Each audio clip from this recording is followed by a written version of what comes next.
ನೋಡಿ ಶ್ರೀ ಡಾಕ್ಟರ್ ಅನಿಲ್ ಕುಮಾರ್ ಅವರಿಗೆ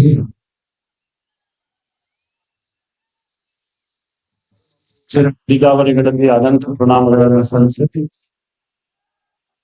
ಇತಿಹಾಸವಾಗಿರ್ತಕ್ಕಂಥ ಎಲ್ಲ ಕಾರ್ಯಕ್ರಮಗಳ ಮತ್ತು ಈ ಸಮ್ಮೇಳನದ ಅಧ್ಯಕ್ಷರೇ ಆಗಮಿಸಿರ್ತಕ್ಕಂಥ ಎಲ್ಲ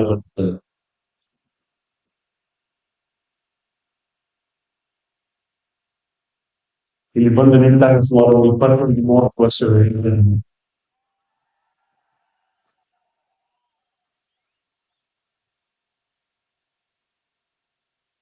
ಅದೇನೋ ಸಂಬಂಧ ಈ ಜಾಗಕ್ಕೆ.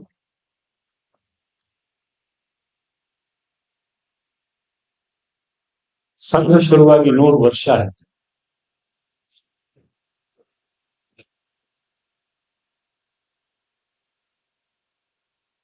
ಅವತ್ತಿನ ನಾಗಪುರದ ಒಂದು ಗ್ರೌಂಡ್ ಅಲ್ಲಿ ಅದು ಶುರುವಾಯಿತು, ಮೈದಾನದಲ್ಲಿ ಶುರುವಾಯಿತು.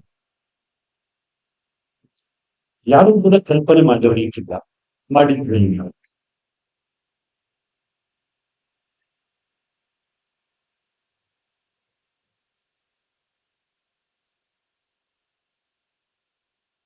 ನಾಲ್ಕು ಮಂದಿ ಹುಡುಗರು ಆಟ ಆಡ್ತಾರೆ, ಆಡ್ತಾರೆ, ಲಾಠಿ ಕಲಿಸ್ತಾರೆ, ಹೋಗ್ತಾರೆ.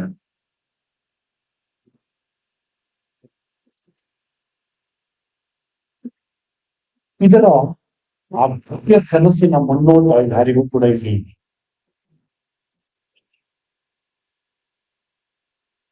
ಆಟ ಆಡ್ಕೊಂಡು ಹೋಗ್ತಾರೆ ಅಂತ ಅನ್ಕೊಂಡಿದ್ವಿ.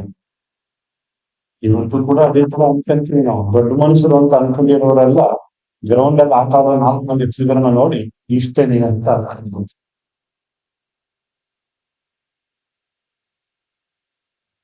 ದಿನ ಕಳೀತಾ ಬಂತು.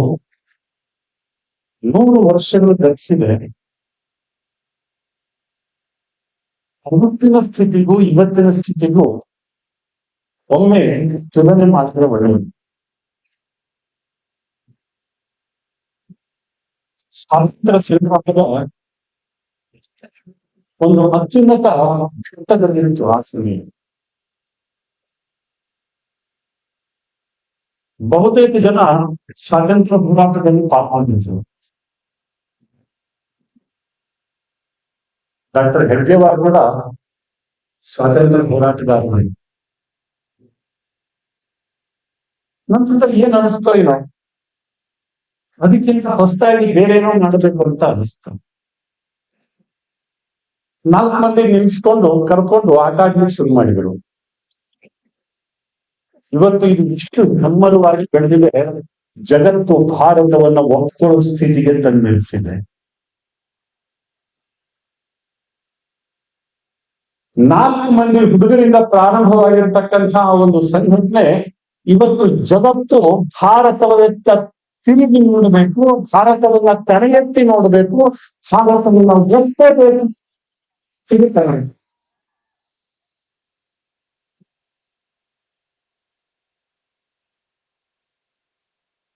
ಯಾವತ್ತೂ ಕೂಡ ಹಾಗಿದೆ.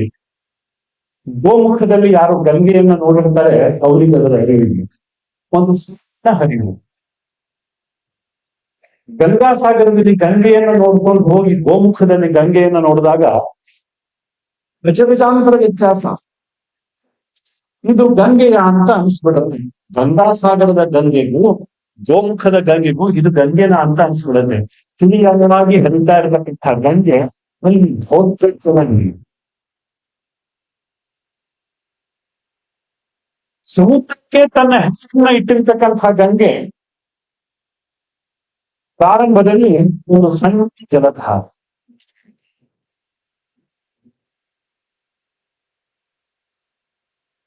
ಸುಮ್ಮನೆ ಅವತ್ತು ಹಿಂದೂ ಸಮಾಜಕ್ಕೆ ಯಾವ ಗತಿ ಇರಲಿ, ಸಣ್ಣ ಗುಂಪುಗಳಲ್ಲಿ ಅಲ್ಲಲ್ಲಿ ಸಮಾಜ ಸುಧಾರಕರು ಅವರು ಇವರು ಕೆಲಸ ಮಾಡ್ತಾ ಇದ್ರು. ಆದ್ರೆ ಹಿಂದೂ ಸಮಾಜದ ಸಂಘಟನೆ ಅಂತ ಯಾರೂ ಕೂಡ ಮಾಡಿರ್ಲಿಲ್ಲ. ಅಲ್ಲಲ್ಲಿ ಸಣ್ಣ ಪುಟ್ಟ ಸಮಾಜ ಸುಧಾರಕರು ಕೆಲವೊಬ್ರು ಸ್ವಲ್ಪ ಅವರವರದೇ ರೀತಿಯಲ್ಲಿ ದೊಡ್ಡ ಪ್ರಮಾಣದಲ್ಲಿ ಕೂಡ ಮಾಡ್ತಾ ಇದ್ರು. ಯಾರಿಗೂ ಕೂಡ ಇದೊಂದು ಶಕ್ತಿ ಅಂತ ಅನಿಸುವಷ್ಟರ ಮಟ್ಟಿಗೆ ಎಲ್ಲಿಯೂ ಕೂಡ ಪ್ರಯತ್ನ ನಡೆದಿರಲಿಲ್ಲ.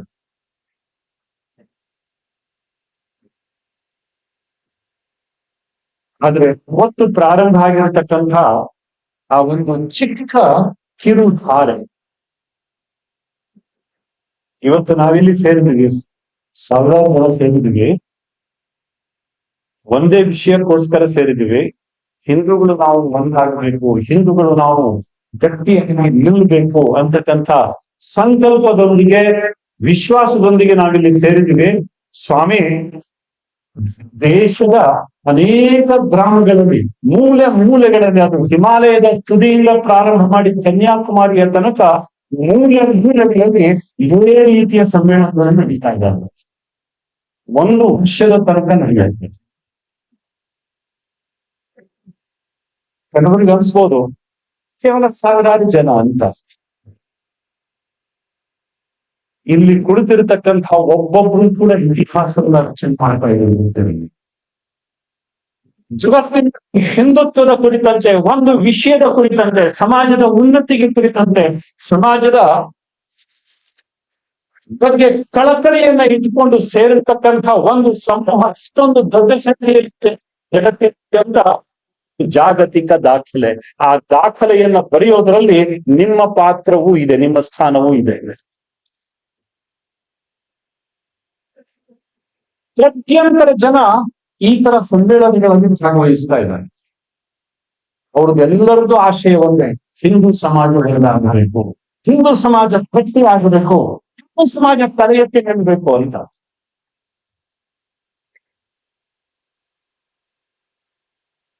ಪೇಪರ್ ನೋಡಿದಾಗ, ಟಿವಿ ನೋಡಿದಾಗ ನೀವು ಎಲ್ಲರಿಗೂ ಅನ್ಸುತ್ತೆ ಹೆಮ್ಮೆ ಅಂತ ಅನ್ಸುತ್ತೆ. ನಾನೊಬ್ಬ ಭಾರತೀಯ ಅಂತ ಹೇಳ್ಕೊಳ್ಳಿಕ್ಕೆ ಹೆಮ್ಮೆ ಅಂತ ಅನ್ಸುತ್ತೆ. ಕಾರಣ ಯಾವುದು ಸ್ವಾಮಿ? ಹಿಂದೂ ಸಮಾಜದ ಜಾಗೃತಿ.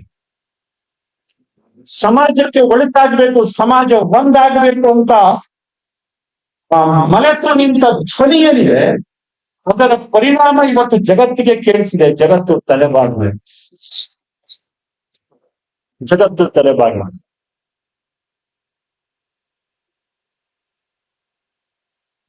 ನಾವು ಏನೆಲ್ಲ ನಮ್ಮ ಸಮುದಾಯದಲ್ಲಿ ಇಟ್ಕೊಂಡು ಬಂದಿದೀವೋ ಜಗತ್ತು ಅದನ್ನ ಒಪ್ಕೊಳ್ತಾ ಇದೆ.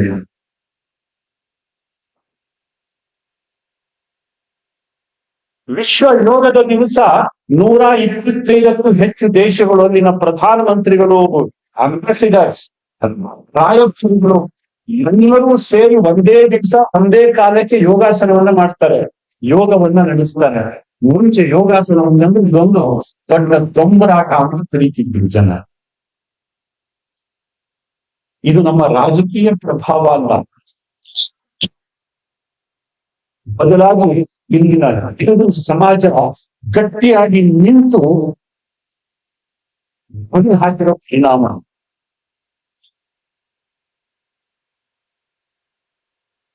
ಆಯುರ್ವೇದ ಇವತ್ತು ಜಗತ್ತಿನ ಮೂಲೆ ಮೂಲೆಗಳಲ್ಲಿ ಹರಡ್ತಾ ಇದೆ. ಮೂಲ ಮೂಲೆಗಳಲ್ಲಿ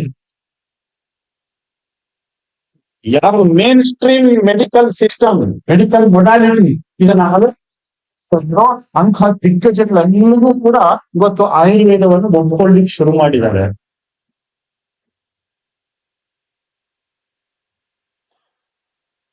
NIH, NIC, national institute of cancer, national institute of health, ಇದು ಜಗತ್ತಿನ ಆರೋಗ್ಯದ ಬಗ್ಗೆ, ಮೆಡಿಕಲ್ ಮೊಡಾಲಿಟಿ ಬಗ್ಗೆ ಪಾಲಿಸಿ ಮಾಡ್ತಕ್ಕಂಥ ಆರ್ಗನೈಸೇಷನ್ಸ್. ಅವರೇ ಆಯುರ್ವೇದದ ಪರವಾಗಿ ವಾಯುಧಾರಿಗಳಾಗಿದ್ದಾರೆ. ಇದು ನಮ್ಮ ಮಾರ್ಕೆಟಿಂಗ್ ಗಿಮಿಕ್ಸ್ ಅಲ್ಲ ಕಣ್ರಿ, ಬದಲಾಗಿ ನಿಮ್ಮ ಹೃದಯದ ಧ್ವನಿ, ನಿಮ್ಮ ಹೃದಯದ ಧ್ವನಿ. ಎಲ್ಲ ಕಡೆ ಧ್ವನಿ ಹೇಳ್ತಾ ಇದ್ದಾನೆ, ಹಿಂದೂ ಸಮಾಜ ಒಂದಾಗಬೇಕು. ಜಾತಿಯ ಅಪಸ್ವರಗಳು ಕೇಳ್ತಾ ಇರ್ತವೆ, ರಾಷ್ಟ್ರೀಯ ಅಪಸ್ವರಗಳು ಕೇಳ್ತಾ ಇರ್ತವೆ, ಯಾವುದೋ ಅಪಸ್ವರಗಳು ಕೇಳ್ತಾ ಇರ್ತವೆ.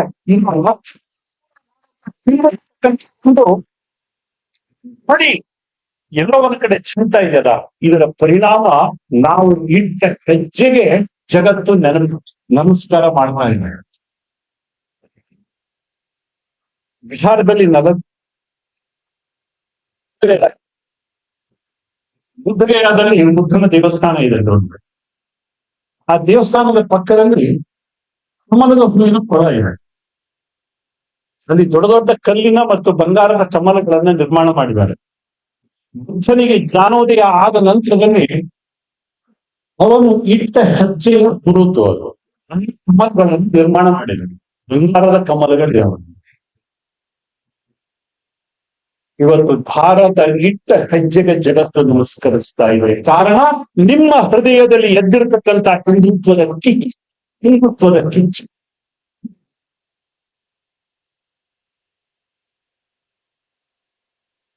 ಜಗತ್ತಿಗೆ ಇದು ಇಷ್ಟ ಇಲ್ಲ.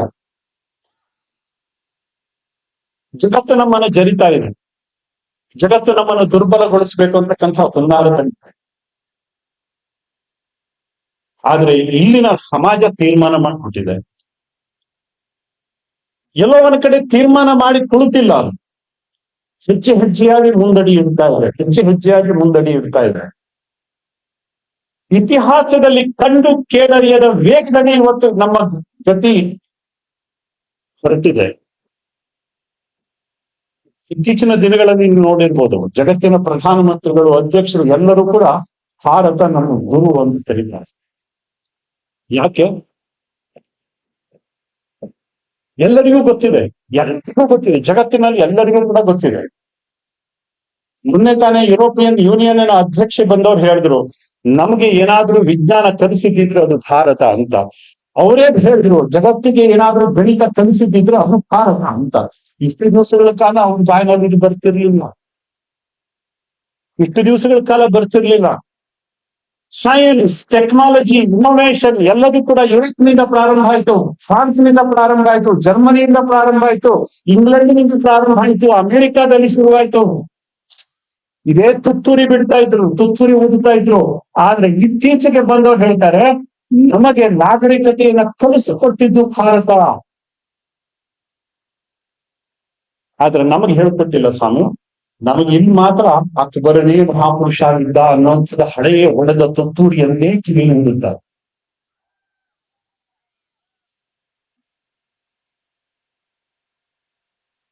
ನಮ್ಮ ದೇಶದ ಮುತ್ತಿಗೆ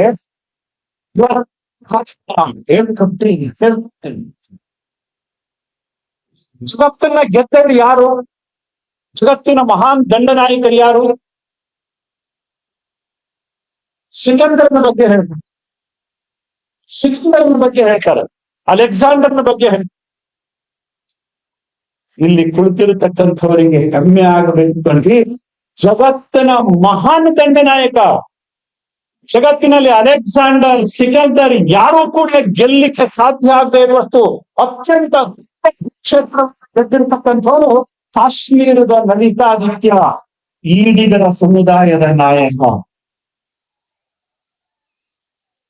ಕಾಶ್ಮೀರದ ಲಲಿತಾದಿತ್ಯ ಈಡಿಗರ ರಾಜನಾಗಿದ್ದು, ಈಡಿಗರ ಸಮುದಾಯದಿಂದ ಹುಟ್ಟಿದ, ಜಗತ್ತನ್ನ ಗೆದ್ದು ಬಂದ ಸಮುದಾಯದವರಿಗೆ ಗೊತ್ತಿಲ್ಲ.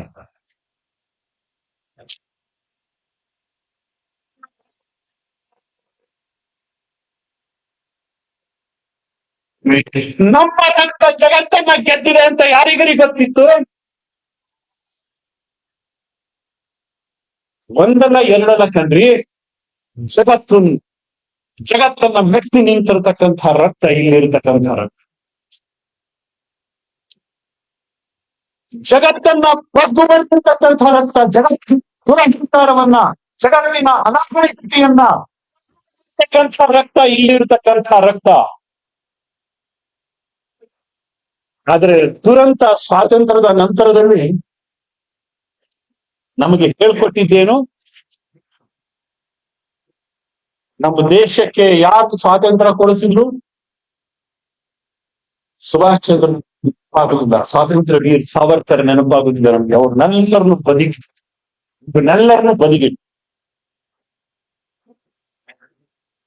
ಬ್ರ್ಯಾಂಡ್ ವಾರ್ ಶುರು, ಆ ಬ್ರ್ಯಾಂಡ್ ಇಟ್ಕೊಂಡು ಮಾರ್ಕೆಟ್ ಮಾಡ್ಲಿಕ್ಕೆ ಶುರು ಮಾಡಿದ್ರು, ರಾಷ್ಟ್ರೀಯ ಭಾರತವನ್ನ ತೆಗೆದುಕೊಳ್ಳಿಕ್ಕೆ ಶುರು ಮಾಡಿದ್ರು. ಇದರ ಪರಿಣಾಮ ಏನು? ನಮ್ಮ ರಕ್ತದ ಗುರುತನ್ನು ಹಾಕಿದ್ರು.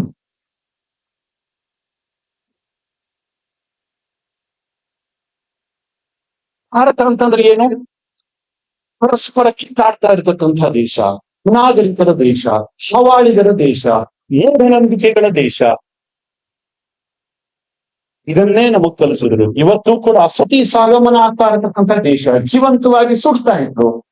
ಇದನ್ನೇ ಬಿಟ್ರೆ ನಮ್ಮ ಪರಮೋನ್ನತ ಸಂಸ್ಕೃತಿಯ ಬಗ್ಗೆ, ನಮ್ಮ ಆಚರಣೆಯ ಬಗ್ಗೆ, ನಮ್ಮ ವಿಜ್ಞಾನದ ಬಗ್ಗೆ ಜಗತ್ತು ಇವತ್ತು ಗಣಿತವನ್ನ ಏನು ನೋಡ್ತಾ ಇದೆ, ಇದರ ಒಂದೊಂದು ಅಂಕಿ ಅಂಶಗಳು ಕೂಡ ಪ್ರಾರಂಭ ಆದದ್ದು ಇದೇ ನೆಲದಿಂದನೇ.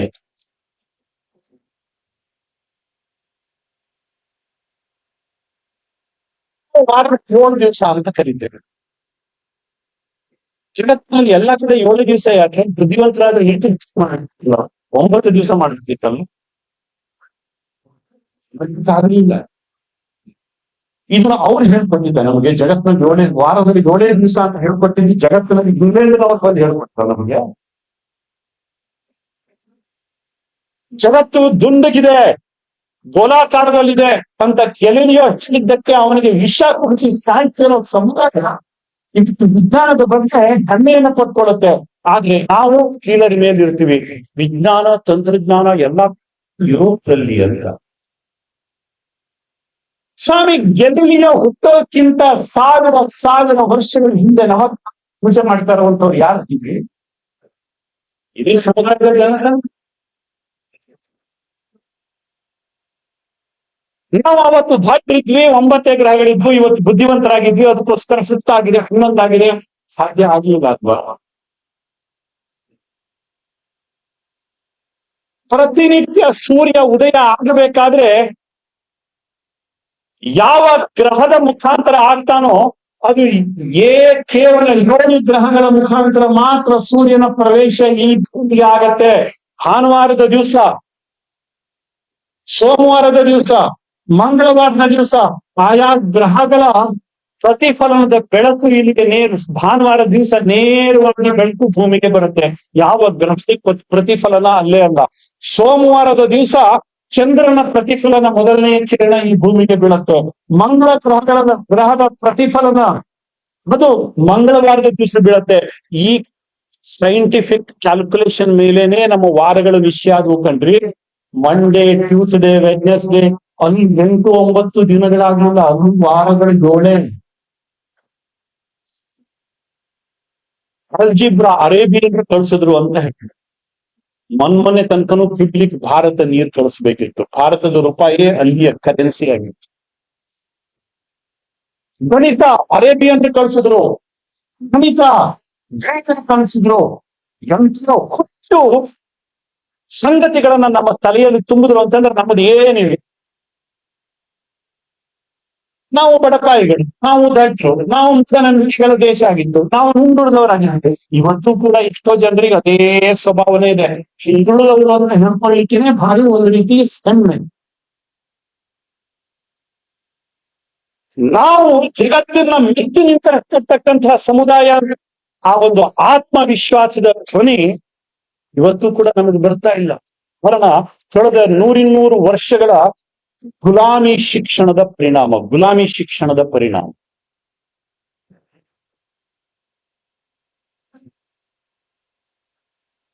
ಯುರೋಪಿಯನ್ ವಿದ್ವಾಂಸರು ಬರೀತಾರೆ, ಹೋಗ್ಲಿ ಬಾಕಿ ವಿದ್ವಾಂಸರು ಬಿಡ್ಲಿ, ಆಲ್ಬರ್ಟ್ ಐನ್ಸ್ಟೀನ್ ಹೇಳ್ತಾನೆ E=mc². ಅದನ್ನ ಕೊಟ್ಟಿರ್ತಕ್ಕಂಥ ಆಲ್ಬರ್ಟ್ ಐನ್ಸ್ಟೀನ್ ಹೇಳ್ತಾನೆ, ನಾನೇನಾದ್ರೂ ಗಣಿತದ ಸಂಶೋಧನೆ ಮಾಡಿದ್ರೆ, ವೈಜ್ಞಾನಿಕ ಸಂಶೋಧನೆ ಮಾಡಿದ್ರೆ ಅದಕ್ಕೆ ಭಾರತ ಕಾರಣ ಅಂತ ಹೇಳ್ತಾನೆ.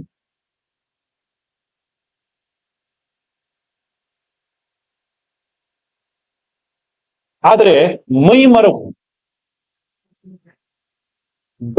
ಬೇರೆಯವ್ರನ್ನೇ ಶ್ರೇಷ್ಠ ಅಂತಕ್ಕಂಥ ಹುಚ್ಚು ವ್ಯಾಮೋಹ,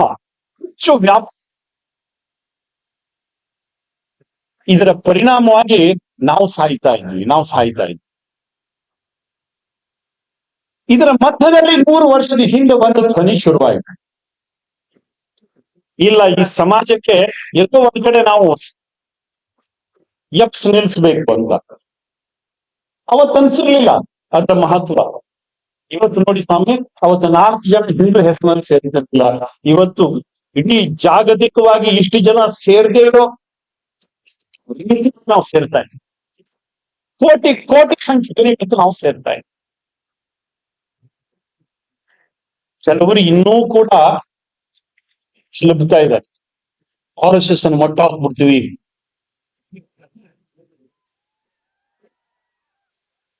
RSS ಅನ್ನು ಮುಗಿಸ್ಬಿಡ್ತೀವಿ, ಶಿಕ್ಷೆ ಮಾಡ್ಲಿಕ್ಕೆ ಕೊಡೋದಿಲ್ಲ, ರೂಟ್ ಮಾರ್ಚ್ ಮಾಡ್ಲಿಕ್ಕೆ ಕೊಡೋದಿಲ್ಲ, ಸಮ್ಮೇಳನ ಮಾಡ್ಲಿಕ್ಕೆ ಕೊಡೋದಿಲ್ಲ.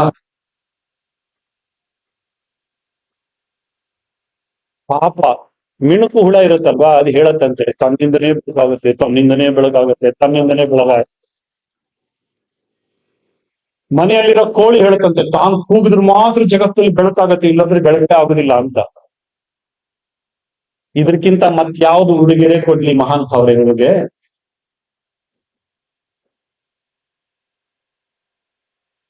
ಇದೆಯಾ ಇವತ್ತು RSS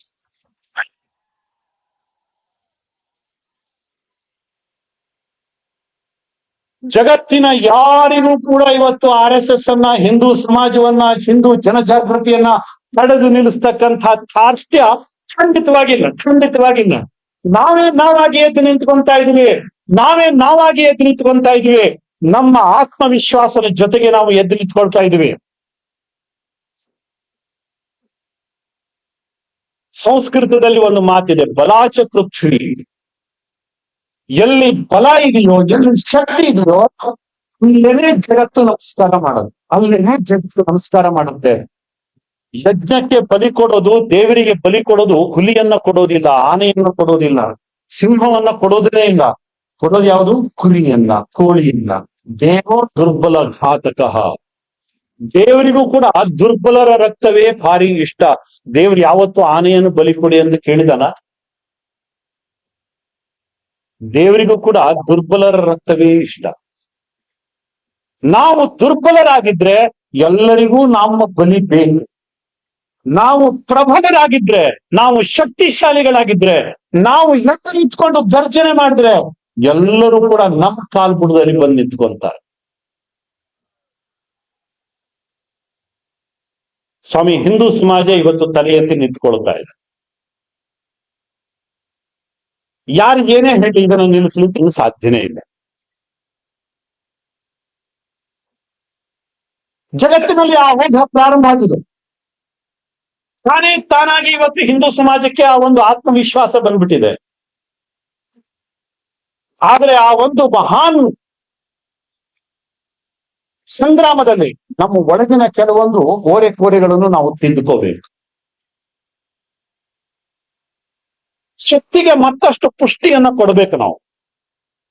ನಮ್ಮಲ್ಲಿರ್ತಕ್ಕಂತಹ ಜಾತಿ ವ್ಯವಸ್ಥೆ ಯಾವತ್ತೂ ಕೂಡ ನಮ್ಮ ಧರ್ಮಶಾಸ್ತ್ರದಲ್ಲಿ ಜಾತಿಯ ಬಗ್ಗೆ ಉಲ್ಲೇಖವೇ ಆಗಿರಲಿಲ್ಲ. ಯಾರಾದ್ರೂ ಪಂಡಿತರಿದ್ರೆ ನನ್ನ ಎದುರುಗಡೆ ಬರಬೇಕು. ಜಗತ್ತಿನ ಯಾವುದೇ ಗ್ರಂಥಗಳಲ್ಲಿ, ಹಿಂದೂ ಧರ್ಮ ಗ್ರಂಥಗಳಲ್ಲಿ ಜಾತಿಯ ಬಗ್ಗೆ ಉಲ್ಲೇಖವನ್ನೇ ಮಾಡಿಲ್ಲ. ಎಲ್ಲೋ ನದಿ ಹರಿಬೇಕಾದ್ರೆ ಕೆಲವೊಂದ್ಸಲ ಕೊಳಕು ಅದು ಇದು ಎಲ್ಲ ಸೇರ್ಕೊಂಡ್ಬಿಡುತ್ತೆ. ಆದ್ರೆ ಅದನ್ನ ಕ್ಲೀನ್ ಮಾಡ್ಕೋಬಹುದು. ಇದು ನಮ್ಮ ಧರ್ಮ, ಇದು ನಮ್ಮ ಜವಾಬ್ದಾರಿ. ಮನೆಯಲ್ಲಿ ನೀವು ದೇವರ ಕೋಣೆಯನ್ನ ದಿವಸ ಕ್ಲೀನ್ ಮಾಡ್ತಿರೋ ಇಲ್ಲೋ ಗೊತ್ತಿಲ್ಲ, ಆದ್ರೆ ಬಾತ್ರೂಮ್ ಅನ್ನು ಮಾತ್ರ ದಿವಸನೂ ಕ್ಲೀನ್ ಮಾಡ್ಬೇಕು.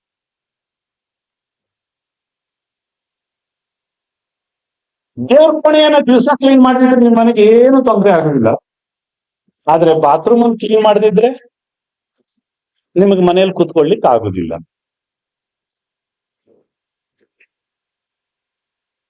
ಈ ಸಮಾಜವೇ ಹೀಗೆ. ನೀವು ಎಷ್ಟೇ ಒಳ್ಳೆದನ್ನ ಮಾಡ್ತಾ ಹೋಗಿ, ಮಧ್ಯದಲ್ಲಿ ಕೆಲವು ಮಂದಿ ಇರ್ತಾರೆ, ಕಟ್ರೂಟ್ ಹುಡುಕ್ತಾ ಇರ್ತಾರೆ. ಅಲ್ಲಿ ಓರೆಕೋರೆಗಳನ್ನೇ, ಸಂಧಿಗೊಂದಲದ ದಾರಿಯನ್ನೇ ಹುಡುಕ್ತಾ ಇರ್ತಾರೆ. ಸ್ವಾಭಾವಿಕವಾಗಿ ಮನುಷ್ಯನ ಮನಸ್ಸು ವಿಕಾರಗಳತ್ತಲೇ ತಿರುಗತ್ತೆ. ಹೆದ್ದಾರಿಯಲ್ಲಿ ಹೋಗಬೇಕು ಅಂತ ಎಷ್ಟೋ ಸಲ ಅನ್ಸೋದೇನೆ ಇಲ್ಲ. ಮತ್ತೊಂದು ಸಣ್ಣ ಕಟ್ಬಿಟ್ಟಿದ್ರೆ ಅದನ್ನೇ ತಗೊಂಡು ಹೋಗೋಣ ಅಂತ ಅನ್ಸುತ್ತೆ. ಇದು ಮನುಷ್ಯನ ಸ್ವಭಾವ. ಹೆದ್ದಾರಿ ಇಲ್ಲ ಅಂತಲ್ಲ, ಹೆದ್ದಾರಿ ಇದೆ, ಆದ್ರೆ ಹೆದ್ದಾರಿಯಲ್ಲಿ ಹೋಗ್ಬೇಕು ಅಂತ ಅನ್ಸೋದಿಲ್ಲ. ಯಾಕೆ? ಸ್ವಲ್ಪ ಸುತ್ತಾಗತ್ತೆ, ಅದಕ್ಕೋಸ್ಕರ ಇಲ್ಲೇ ಹೋಗೋಣ. ಇಂತಹ ಸಣ್ಣ ಪುಟ್ಟ ಓರೆಕೋರೆಗಳನ್ನ ನಾವು ತಿದ್ದುಕೊಳ್ಳೇಬೇಕು. ಎಷ್ಟೋ ಸಲ ನೋಡ್ತೀವಿ ನಾವು, ಜಾತಿಯ ಸಮಾವೇಶ ನಡೆಯುತ್ತೆ. ಎಲ್ಲ ಜಾತಿಗಳಲ್ಲೂ ಇತ್ತೀಚೆಗೆ ಅದೊಂದು ಫ್ಯಾಷನ್ ಆಗ್ಬಿಟ್ಟಿದೆ. ಕ್ರಿಕೆಟ್ ಮ್ಯಾಚ್ ನಡೆಯುತ್ತೆ, ವಾಲಿಬಾಲ್ ಮ್ಯಾಚ್ ನಡೆಯುತ್ತೆ, ಎಲ್ಲಾ ನಡೆಯುತ್ತೆ.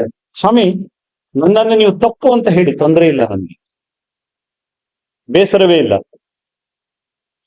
ನಮ್ಮ ಸಮಾಜದ ಸಮಾವೇಶಗಳಲ್ಲಿ ಬೇರೆ ಸಮಾಜದ ಪ್ರತಿಭೆಗಳನ್ನ ಕರೆದು ಗೌರವ ಕೊಡ್ತೀವ, ಆಗ ಈ ಸಮಾಜಕ್ಕೂ ಧನ್ಯತೆ. ನಮ್ಮ ಸಮಾಜ ಬೇರೆ ಸಮಾಜದವ್ರು ಕರೆದ್ರು, ಆ ಸಮಾಜದವ್ರು ಮತ್ತೊಂದು ಸಮಾಜದವ್ರನ್ನ ಕರೆದ್ರು, ಅದೊಂದು ನಿತ್ಯೋತ್ಸವ ಆಗತ್ತೆ ಕಣ್ರಿ, ನಿತ್ಯೋತ್ಸವ ಆಗತ್ತೆ. ನನ್ನ ಮನೆ ಜನರನ್ನ ನಾನೇ ಕರೆದು ಸನ್ಮಾನ ಮಾಡೋದು ಶ್ರೇಷ್ಠವೋ ಅಥವಾ ಬೇರೆಯವ್ರನ್ನ ಕರೆದು ಸನ್ಮಾನ ಮಾಡೋದು ಶ್ರೇಷ್ಠವೋ? ನನ್ನ ಮನೆಯಲ್ಲಿ ನಾನೇ 4 ಜನ ಸೇರ್ಕೊಂಡು ಹಬ್ಬ ಮಾಡೋದು ಒಳ್ಳೇದು ಅಥವಾ ಊರಿನ ಜನ ಎಲ್ಲಾ ಸೇರ್ಕೊಂಡು ಹಬ್ಬ ಮಾಡೋದು ಒಳ್ಳೇದು?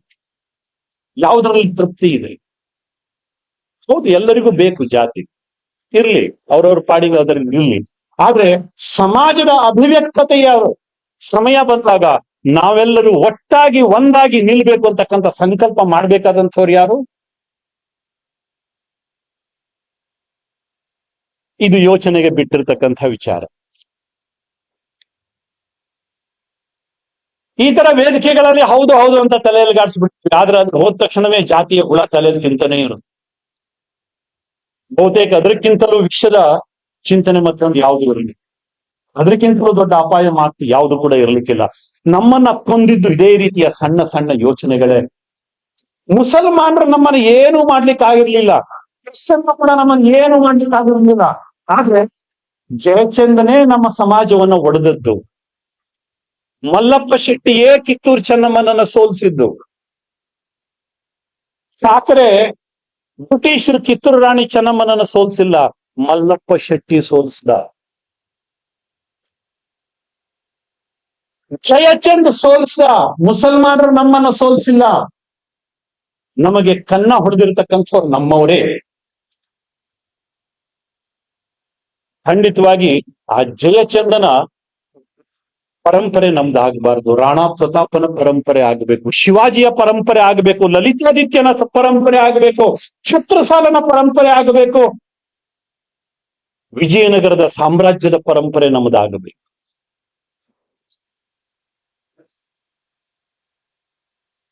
ನಮ್ಮ ಓರೆಕೋರೆಗಳನ್ನ ತಿದ್ದುಕೊಂಡು ನಾವು ಬಲಶಾಲಿಯಾಗಿ ಎದ್ದು ನಿಂತರೆ, ಇತಿಹಾಸದ ಪುಟಗಳಲ್ಲಿ ನಮ್ಮತನವನ್ನ ಶೋಧನೆ ಮಾಡ್ತಕ್ಕಂಥ ಶೋಧಕ ಮನೋವೃತ್ತಿ ನಮಗೆ ಬೆಳೆದರೆ, ಬಹುತೇಕ ಇಲ್ಲಿ ಭಾರತವನ್ನ ತಡೆದು ನಿಲ್ಲಿಸಲಿಕ್ಕೆ ಮತ್ತೆ ಯಾರ ಹತ್ರ ಸಾಧ್ಯ ಇಲ್ಲ. ಆಫ್ರಿಕಾದ ಒಬ್ಬ ಅಧ್ಯಕ್ಷ ಹೇಳ್ತಾನೆ ಇತ್ತೀಚೆಗೆ, ಭಾರತ ಬಲಶಾಲಿ ಆದ್ರೆ ಜಗತ್ತು ಬಲಶಾಲಿ ಆಗತ್ತೆ. ಭಾರತವನ್ನ ಒಪ್ಕೊಂಡ್ರೆ ಕೇವಲ ಭಾರತ ಮಾತ್ರ ಬೆಳೆಯೋದಿಲ್ಲ, ಬದಲಾಗಿ ಜಗತ್ತನ್ನು ಬೆಳೆಸತ್ತೆ.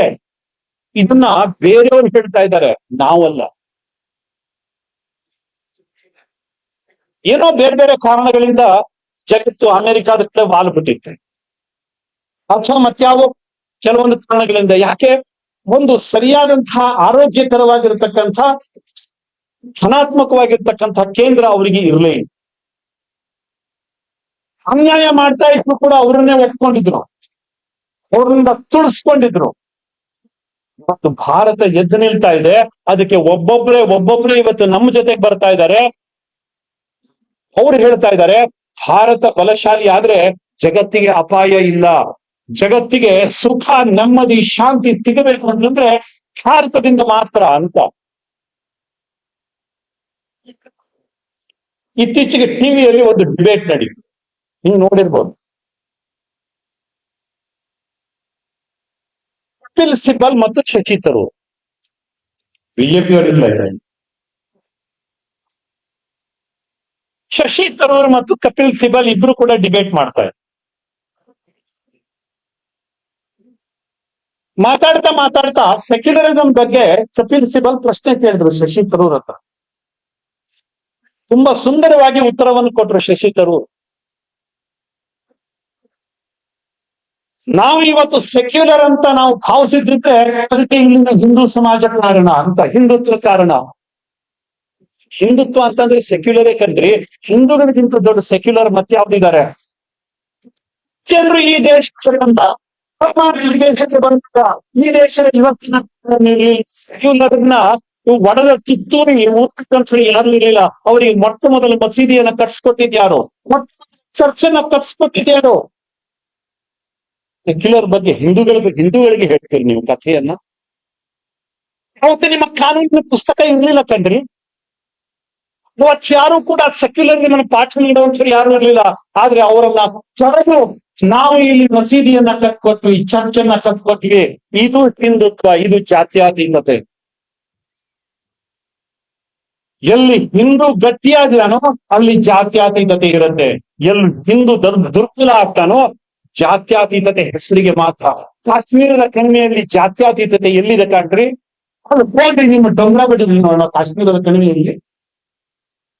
ಇಲ್ಲಿ ಬಂದ್ಕೊಂಡು ಹಿಂದೂಗಳು ಜಾಸ್ತಿ ಇರುವಂತ ಜಾಗದಲ್ಲಿ ನಮ್ಮ ಸಮಾಜವನ್ನು ಒಡಿಲಿಕ್ಕೋಸ್ಕರ, ನಮ್ಮ ಸಮಾಜದ ಜನರ ತಲೆಯಲ್ಲಿ ಬೇಡದ ವಿಚಾರಗಳನ್ನ ತುರುಕಕ್ಕೋಸ್ಕರ ಸತ್ಯದವನ್ನ ತುತ್ತೂರಿ ಮುಂದಿರಿ. ಪಾಕಿಸ್ತಾನಕ್ಕೆ ಹೇಳ್ರಿ ಡೆಲಿಗೇಷನ್ ತಗೊಂಡೋಗ್ರಿ, ಸತ್ಯಕ್ಕೆ ಡೆಲಿಗೇಷನ್ ತಗೊಂಡೋಗ್ರಿ. ಅದಕ್ಕೆ ಬಾಂಗ್ಲಾದೇಶ್ ಮೊನ್ನೆ ಹಿಂದೂಗಳನ್ನ ಜೀವಂತವಾಗಿ ಬೇಯಿಸಿಕೊಂಡ್ರಲ್ಲ, ಅಲ್ಲಿ ಹೇಳ್ರಿ ನೋಡೋಣ. ನಿಮ್ಮ ಜಾತ್ಯತೀತ ತುತ್ತೂರಿಯನ್ನ ಎಷ್ಟು ಮಂದಿ ಕೇಳ್ತಾರೆ ಅಂತ ಗೊತ್ತಾಗತ್ತೆ. ಹಿಂದೂಗಳು ನಾವು ಜೀವಂತವಾಗಿದ್ರೆ ಮಾತ್ರ ಈ ದೇಶದಲ್ಲಿ, ಈ ನೆಲದಲ್ಲಿ ಜಾತ್ಯತೀತತೆ ಇರುತ್ತೆ. ಹಿಂದುತ್ವ ಅಂತಂದ್ರೆ ಜಾತ್ಯತೀತತೆ, ಹಿಂದುತ್ವ ಅಂತಂದ್ರೆ ಸೆಕ್ಯುಲರಿಸಂ. ನಮಗೆ ಬೇರೆ ಪಾಠ ಮಾಡ್ಬೇಕಾದಂತಹ ಅಗತ್ಯ ಇಲ್ಲ. ನಾವು ಒಂದಾಗಿ ಬದುಕಬೇಕು ಅಂತಕ್ಕಂಥ ಪಾಠ ನಮಗೆ ಬೇಕಾಗಿಲ್ಲ. ನಾವು ಒಂದಾಗಿ ಇರ್ಲಿಕ್ಕೆ ಇಷ್ಟಪಡ್ತಾ ಇದ್ವಿ. ಆದ್ರೆ ಅವರು ಒಂದಾಗಿ ನಮ್ ಜೊತೆಗೆ ಇರ್ಲಿಕ್ಕೆ ಇಷ್ಟಪಡ್ತಾರ? ಜಗತ್ತಿಗೆ ಶಾಂತಿ ಸಹಬಾಳ್ವೆಯ ಮಾತನ್ನ ಹೇಳಿದ್ದು ನಾವು, ಸಂದೇಶವನ್ನ ಕೊಟ್ಟಿದ್ದು ನಾವು. ಜಗತ್ತಿನಲ್ಲಿ ಕತ್ತಿ ತಗೊಂಡು ಬಂದು ಧರ್ಮವನ್ನ ತಲೆ ಮೇಲೆ ಹೇಳಿದ್ದು ಅವರು. ನಮ್ಮ ದೇಶದ ಸರಸಂಘ ಚಾಲಕರು ತುಂಬಾ ಚೆನ್ನಾಗಿ ಹೇಳಿದ್ರು. ಇಸ್ಲಾಂ ಅಂತ ಅಂದ್ರೆ ಶಾಂತಿಯ ಧರ್ಮ ಅಂತ ಕರೀತಾರೆ. ಶಾಂತಿ ಎಲ್ಲಿದೆ ಅಲ್ಲಿ? ಯಾವ ಇಸ್ಲಾಮಿಕ್ ದೇಶದಲ್ಲಿ ಶಾಂತಿ ಇದೆ?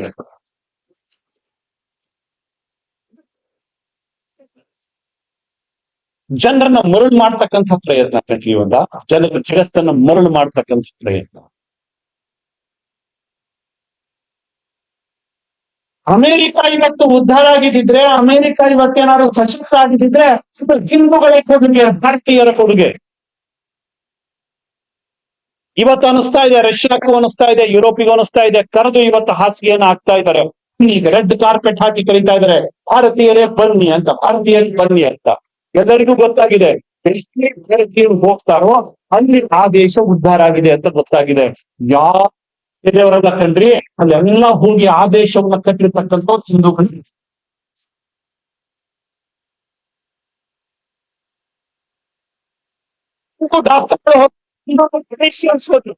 ನಮ್ಮ ಹಿಂದೂ ಅಕಾಡೆಮಿಷಿಯನ್ಸ್ ಹೋದ್ರು, ಅವರೇನೆ ಆ ದೇಶವನ್ನ ಕಟ್ಟಿದ್ರು. ಅಲ್ಲಿ ಹೋಗಿ ಆ ದೇಶಕ್ಕೆ ಮುರ್ದಾಬಾದ್ ಅಂತ ಹೇಳಿಲ್ಲ, ಆ ದೇಶವನ್ನ ಕಟ್ಟಿದ್ರು.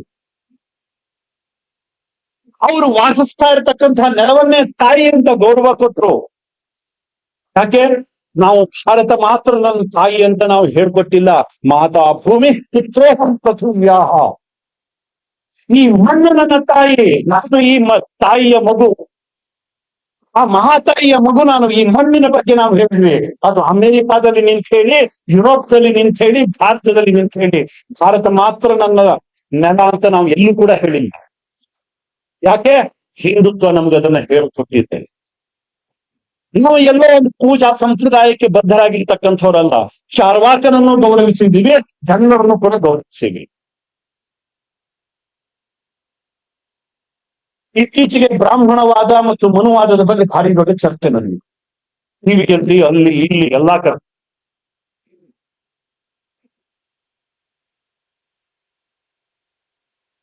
ಎಷ್ಟು ಮಂದಿ ರೀ ಮನುಸ್ಮೃತಿಯನ್ನು ಓದಿದ್ದಾರೆ? ಮನುಸ್ಮೃತಿಯ ಬಗ್ಗೆ ಚರ್ಚೆ ಮಾಡ್ತಕ್ಕಂಥವ್ರು ಎಷ್ಟು ಮಂದಿ ಮನುಸ್ಮೃತಿಯನ್ನು ಓದಿದ್ದಾರೆ? ಗೊತ್ತಿಲ್ಲದೇನೆ ಓದಾಡ್ತಕ್ಕಂಥ ಜನಗಳಿಗೆ ಜಾಸ್ತಿ.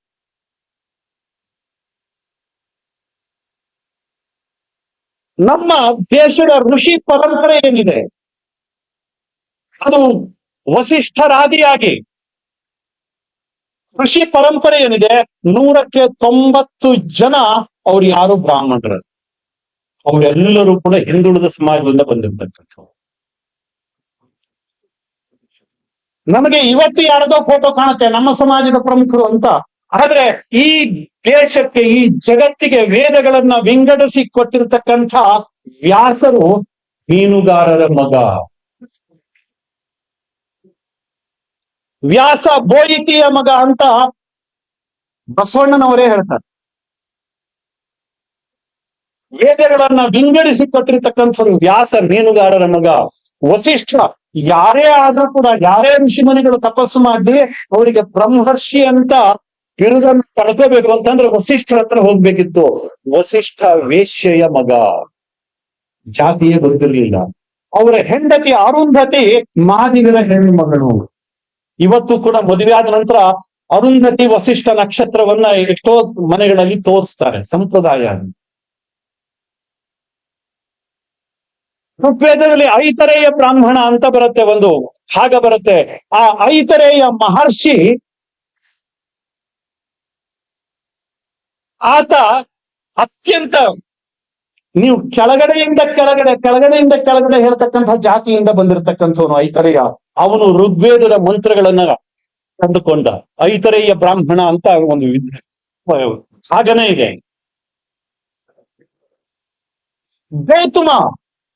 ಗೌತಮ ಮಹರ್ಷಿ ಆತ ಕುಂಬಾರರ ಮಗ. ಶೃಂಗ ಮಹರ್ಷಿ ಆತ ಜಿಂಕೆಯನ್ನು ಬೇಟೆಯಾಡ್ತಕ್ಕಂಥ, ಜಿಂಕೆಯನ್ನು ಹಿಡಿತಾ ಇರ್ತಕ್ಕಂಥವರ ಪರಂಪರೆಯಲ್ಲಿ ಹುಟ್ಟಿರ್ತಕ್ಕಂಥವನು. ಸತ್ಯಕಾಮ ಜಾಬಾಲ ಅತ್ಯಂತ ದೊಡ್ಡ ಮಂತ್ರದೃಷ್ಟಾರ. ಅವರಿಗೆ ಅಪ್ಪ ಯಾರು ಅಂತಾನೆ ಗೊತ್ತಿರ್ಲಿಲ್ಲ. ಇವತ್ತು ಕೂಡ ತುಂಬಾ ಜನ ಕೇಳ್ತಾರೆ. ಸತ್ಯಕಾಮ ಜಾಬಾಲನ ಬಗ್ಗೆ ಒಂದು ತುಂಬಾ ಚಿಕ್ಕದಾಗಿರ್ತಕ್ಕಂಥ ಒಂದು ಕಥೆ ಇದೆ. ಆತ ಸುಮ್ಮನೆ ಹೋಗ್ತಾನೆ, ದಾರಿ ಮೇಲೆ ಒಂದು ಗುರುಕುಲ ಕಾಣುತ್ತೆ, ಅವ್ನು ಹೋಗಿ ಕುತ್ಕೊಂತಾನೆ, ಅವನಿಗೆ ಖುಷಿ ಆಗುತ್ತೆ. ಅಲ್ಲಿನ ವೇದ ಘೋಷಗಳು, ಅಲ್ಲಿನ ಕಲಿಕೆ ತನಗೆ ಓದಬೇಕು ಅಂತ ಅನ್ಸತ್ತೆ. ಗುರುಗಳ ಹತ್ರ ಹೋಗ್ತಾನೆ, ತಾನಿಲ್ಲಿ ಕಲಿಬೋದಾ ಅಂತ. ಆಗ ಗುರುಗಳು ಕೇಳ್ತಾರೆ, ನಿಂದು ಯಾವ್ದಪ್ಪ ಗೋತ್ರ ಅಂತ. ಅವನಿಗೆ ಗೋತ್ರ ಗೊತ್ತಿರುವುದಿಲ್ಲ. ಅವನು ಸೀದಾ ಅಮ್ಮನ ಹತ್ರ ಬರ್ತಾನೆ. ಅಮ್ಮ, ಈ ತರ ಗುರುಗಳು ಹೇಳಿದ್ದಾರೆ, ನನ್ನ ಗೋತ್ರ ಯಾವುದು, ನಾನು ಕಲಿಬೇಕು ಅಲ್ಲಿ ಅಂತ. ತಾಯಿ ತುಂಬಾ ಪ್ರಾಮಾಣಿಕವಾಗಿ ಹೇಳ್ತಾಳೆ, ಮಗನೇ, ನಿನ್ನಪ್ಪ ಯಾರು ಅಂತ ನನಗೂ ಗೊತ್ತಿಲ್ಲ. ಹೋಗು ಗುರುಗಳ ಹತ್ರ ಇದನ್ನೇ ಹೇಳು ನೀನು ಅಂತ. ನಾನು ಮನೆಯಲ್ಲಿ ಬೇರೆ ಮನೆಯಲ್ಲಿ ಕೆಲಸ ಮಾಡ್ಬೇಕಾದ್ರೆ ನೀನು ಹುಟ್ಟಿದ್ಯಾ, ನಿನ್ನಪ್ಪ ಯಾರು ಅಂತ ನನಗೂ ಗೊತ್ತಿಲ್ಲ, ಹೋಗು ಗುರುಗಳ ಹತ್ರ ಹೇಳ್ಕೊ ಅಂತ. ಅವನು ಹೋಗಿ ಆ ಹುಡುಗ ಗುರುಗಳ ಹತ್ರ ಅದನ್ನೇ ಹೇಳ್ತಾನೆ. ಆ ಗುರುಗಳಿಗೆ ಇಷ್ಟು ಸಂತೋಷ ಆಗತ್ತೆ, ತಾಯಿಯ ಹೆಸರೇ ನಿನ್ನ ಗೋತ್ರ, ಮತ್ ಯಾವುದು ನಿನ್ನ ಗೋತ್ರ ಅಲ್ಲ, ನಿನ್ನದು ಜಾಬಾಲ ಗೋತ್ರ ಅಂತ ಕರೀತಾರೆ. ಆತ ಒಬ್ಬ ದೊಡ್ಡ ಮಹರ್ಷಿ ಆಗ್ತಾನೆ. ಸತ್ಯಕಾಮ ಜಾಬಾಲ ಮಹಾನ್ ತಪಸ್ವಿ. ಅವನಿಗೆ ಹುಟ್ಟೆ ಗೊತ್ತಿಲ್ಲ. ಜಾತಿಯಿಂದ ನಮ್ಮಲ್ಲಿ ಯಾರನ್ನು ಗುರುತಿಸಲಿಲ್ಲ ಕಂಡ್ರಿ, ಅವರ ಯೋಗ್ಯತೆಯಿಂದ ಗುರುತಿಸಿದೀವಿ ನಾವು, ಅವರ ಯೋಗ್ಯತೆಯಿಂದ ಗುರುತಿಸಿದೀವಿ. ಇದಕ್ಕೂ ಹೊರತಾಗಿ ಜಾತಿಯ ಕನ್ನಡಿಕ ಹಾಕೊಂಡು ನೋಡ್ತಕ್ಕಂಥ ಇದ್ರೆ ಭಗವಂತನ ಪಾಪ ಅಂತಾನೆ ನಾವು ಹೇಳ್ಬೇಕಾಗತ್ತೆ. ಮತ್ತೀಗ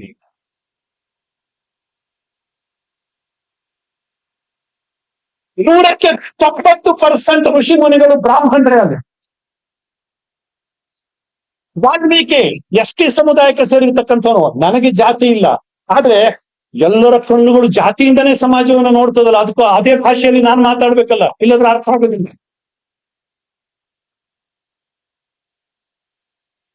ಮಹರ್ಷಿ ವಾಲ್ಮೀಕಿ ಆತ ಬ್ರಾಹ್ಮಣ ಅಲ್ಲ. ಗಾಯತ್ರಿಯನ್ನ ಜಗತ್ತಿಗೆ ಕೊಟ್ಟಿರತಕ್ಕಂತಹ ವಿಶ್ವಾಮಿತ್ರ ಆತ ಬ್ರಾಹ್ಮಣ ಅಲ್ಲ, ಪೂರ್ವಜನ್ಮದ ಗಾದಿ ರಾಜ. ಜಾತಿಗೆ ಈ ಸಮಾಜದಲ್ಲಿ ಯಾವತ್ತೂ ಕೂಡ ಬೆಲೆಯೇ ಇರಲಿಲ್ಲ, ಉಳಿಸ್ಕೂ ಕೂಡ ಇರಲಿಲ್ಲ. ಅದನ್ನ, ಆ ವಿಕಾರವನ್ನ ಹುಟ್ಟು ಹಾಕಿದ್ದು ನಮ್ಮಂಥ ಅತಿ ಬುದ್ಧಿವಂತರು.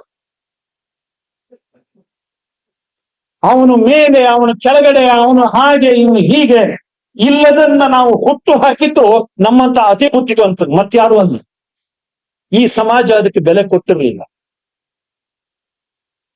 ದಯವಿಟ್ಟು ಸ್ವಾಮಿ ಇದನ್ನ ಓದ್ಕೋಬೇಕು, ತಿಳ್ಕೋಬೇಕು.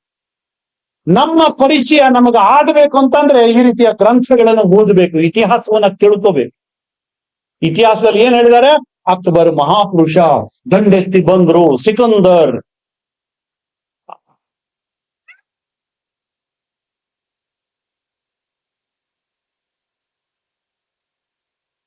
ಹಿಂದೂ ಸಮಾವೇಶದ ಈ ಒಂದು ಪರ್ವಕಾಲದಲ್ಲಿ ಸ್ವಾಮಿ ನಮ್ಮ ಜೀವನದಲ್ಲಿ ಒಂದು ಸಂಕಲ್ಪ ಮಾಡೋಣಂತೆ. ನಮ್ಮ ಸಣ್ಣ ಸಣ್ಣ ಸಂಪ್ರದಾಯಗಳು ಇದೆಲ್ಲ ಇದ್ದೇ ಇರುತ್ತೆ, ಆದ್ರೆ ಸಮಾಜದ ಕರೆ ಬಂದಾಗ ಮಾತ್ರ ಅದನ್ನೆಲ್ಲ ಬದಿಗಿಟ್ಟು ನಾನೊಬ್ಬ ಹಿಂದೂ ಅಂತ ಮುಂದ್ಗಡೆ ಹೋಗ್ತಾರೆ. ಮನೆಯಲ್ಲಿ ನನ್ನ ಜಾತಿ ಯಾವುದೇ ಇರಲಿ, ಆದ್ರೆ ಮನೆಯಿಂದ ಹೊರಗಡೆ ಹೋಗ್ಬೇಕಾದ್ರೆ ನಾನೊಬ್ಬ ಹಿಂದೂ ಅಷ್ಟೇ, ಮತ್ತೇನ್ ಗೊತ್ತಿಲ್ಲ ನನಗೆ. ಸಮಾಜದ ಅವಶ್ಯಕತೆ ಬಂದಾಗ ನಾನೊಬ್ಬ ಹಿಂದುವಾಗಿ ಎದ್ದು ನಿಲ್ತೇನೆ. ಈ ಒಂದು ಸಂಕಲ್ಪ ನಮ್ಮ ಸಮಾಜದಲ್ಲಿ ಆಗಬೇಕು. ಆಗ ನೋಡಿ, ಈ ಸಮಾಜವನ್ನ ಹಿಡಿದು ನಿಲ್ಲಿಸ್ಲಿಕ್ಕೆ ಮತ್ತೆ ಯಾರ ಹತ್ರ ಆಗ್ತಿಲ್ಲ, ಯಾರ ಹತ್ರ ಜಗತ್ತ ಹತ್ರ ಸಾಧ್ಯವೇ ಇಲ್ಲ. ಜಗತ್ತು ಸೋಲನ್ನ ಒಪ್ಕೊಂಡ್ಬಿಡ್ತಾ ಇದೆ. ಇಲ್ಲಿ ನಮಗೆ ನಮ್ಮವರೇ ವಿರೋಧಿಗಳು ಬಿಟ್ರೆ ಜಗತ್ತಿನಲ್ಲಿ ನಮ್ಮನ್ನ ಹಿಡಿದು ನಿಲ್ಲಿಸ್ತಕ್ಕಂಥ ತಾಕತ್ತು ಮತ್ತೆ ಯಾರಿಗೂ ಕೂಡ ಇಲ್ಲ, ಯಾರಿಗೂ ಕೂಡ ಇಲ್ಲ. ಇವತ್ತು ದೀಪಾವಳಿಯನ್ನ ಜಗತ್ತಿನ ಬಹುತೇಕ ಸಂಸತ್ತುಗಳಲ್ಲಿ ಆಚರಣೆ ಮಾಡ್ತಾರೆ.